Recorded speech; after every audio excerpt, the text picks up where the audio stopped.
Have you ever heard of Candyman? Well, it's October, so how about if I tell you a ghost story? This one's called Candyman.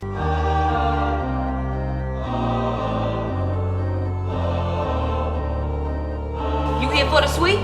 So we meet this grad student, Helen, who's interviewing this high school girl that tells her an urban legend about this guy who shows up in your bathroom if you say his name 5 times and then turn out the lights. No one ever got past 4.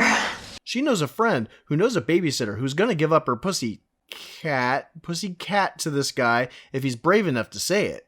And this is a terrible way of deciding who can handle the responsibility of your pet, by the way. Oh, you sure? He only says it 4 times, but she thinks that he's still tougher than all the other guys, so she decides to give it to him anyway. She tells him to go downstairs, but then she says his name one more time, Candyman. and the Candyman shows up and kills her and the baby she's watching. And he raises his right arm, but there's a big metal hook instead of a hand. Hold on. She only said it 1 time. Why did he show up? And why did he kill the baby in the other room and not the boy who was there to get the kitty? This story already doesn't make sense. Maybe it builds up from the other time she said it. I'm not sure what the statute of limitations are on saying his name. Month?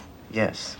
She goes on campus where she sees her professor husband conveniently discussing urban legends. She sees a student flirting with him, but I'm not sure why. He was like a bad boy. But she introduces herself to scare her off. This is the scariest story I've ever heard. Later, Helen talks to some wise janitors who know of a murder that they think is tied to Candyman. I don't know nothing about that. She does some more research and shows it to her friend Bernie, who apparently never got Highlights magazines as a kid. You spot it? No. That's not Cabrini-Green. That's this building, Lincoln Village. And they find out that she lives in an apartment building that Candyman killed somebody at. Once she figures out that she actually lives in cheap housing, she guesses that the medicine cabinet will be a path between condos. You don't belong going through people's apartments and things. This leads them to trying to summon Candyman, which only brings her husband home drunk. It's late and I'm smashed. Helen and Bernie head to the projects, where Bernie keeps wanting to leave. Hurry up, Helen. We got 5 minutes. Well, we found it. Let's go. But hurry up. But we see that the detectives must have sucked on this case, because they don't even take out the medicine cabinet in a murdered girl's bathroom because there's just a hole in there when you open it. Good work. That's the room she was murdered in.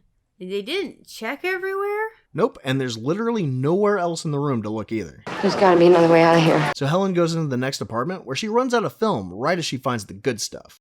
Okay, let's just turn around then. The neighbor is a waitress that seems to like her work uniform, and is also scared someone will come through the walls and get her and her son. Scared for my child? And we never find out if Helen just tells her she has a crappy apartment that's really easy to break into. Yes or no? One of her husband's friends tells her who Candyman was in real life. An artist. No, a retard. Apparently he had his hand cut off, they poured honey all over him, and let bees sting him to death. And then they burned him. Burn him! Helen goes back to see the waitress, but ends up convincing a kid to talk to her by telling him he doesn't need to talk to her. Something like that? He tells her about some kid getting killed in a public bathroom in the park. She goes to the bathroom where people decided to paint with poop and put bees in the toilet.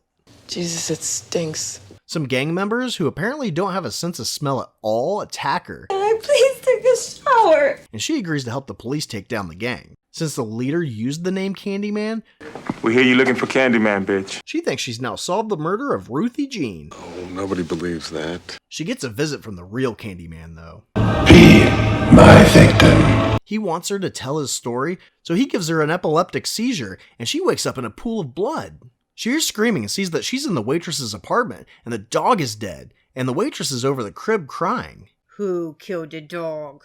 Who do I hate? We don't know at this point. Helen then stupidly picks up the knife. You making a mess here, huh? Hey, what you doing? She cried for assistance, at which point you attacked her with a meat cleaver. You were still in possession of this weapon when the arresting officers came to her aid. And the waitress attacks her right as the police come in. She calls her husband, who isn't home at 3 a.m., and asks him to pick her up from jail where she's being held for murder. Like they'd let her out. Actually, they do. See ya. They can't just charge her for the dog's murder. Why would she take the baby and then go back to the apartment to take a nap in the bathroom? And since they haven't found the baby, they think that she'll lead them to him. Where's the baby? Well, when they got too large to keep, people flushed them down the toilet. So Bernie got some of her pictures developed because I guess she couldn't do it because she had a black eye? She looks at the photos and sees Candyman standing behind her in one of them. She then goes to the bathroom where he attacks. I'll gut you like a fish, understand? That's not the half of it. He says that he needs to kill her because she's making people not believe in him. But she hasn't finished her paper yet. I know, she could just change it to, holy crap, Candyman's real. But since she told a little 6-year-old, Candyman ain't real. he needs to stab her in the head. He wants her to be a victim so the story will go on. Or he can just kill the baby. I guess he's not that picky. Bernie shows up, and he kills her because he needs people to be afraid of him again. So he frames Helen for Bertie's murder. This is crazy. They take her to the psych ward, and Candyman visits her again. Where are you going? We're going to Disneyland. The next morning, she sees a doctor who tells her that she's been there for a whole month. He shows her a video of her screaming that Candyman's in the room. Attributing the daily horrors of their lives to a mythical figure. And her plan is to call him so the doctor can see him. Wouldn't Candyman just kill the doctor and blame her for it? Yep, and that's exactly what happens. That's it. We're done. Thanks. Candyman removes her restraints and flies out the window. When she's on the ledge, we can't see anything that she could have thrown out the window, so I guess Candyman's the one who killed the dog. That butthole. She then escapes the hospital and goes home to see her husband with one of his students. Oh, sure, don't mind me. She's not happy that he's moved on, and even more upset that they've painted the living room to look like the inside of Tinkerbell's vagina. I hate the color scheme. She then goes back to the projects where she finds Candyman taking a nap.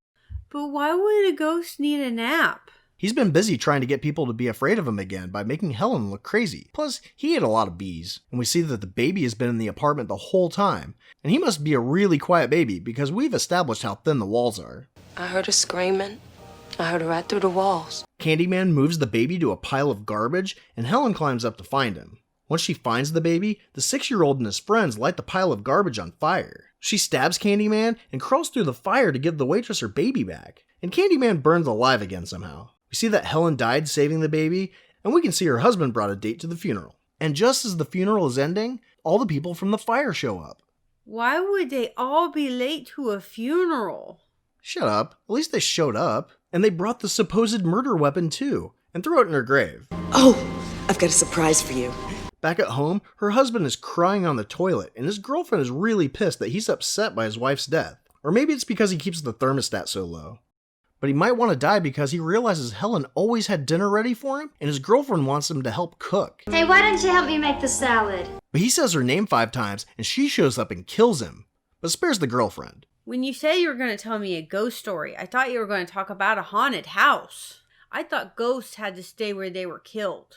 Well, there's all kinds of ghosts. Some stay home, and some go out and start cults.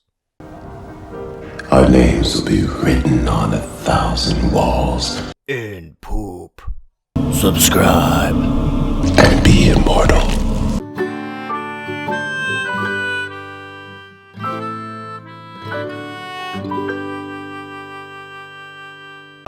I'm sorry, I have to go.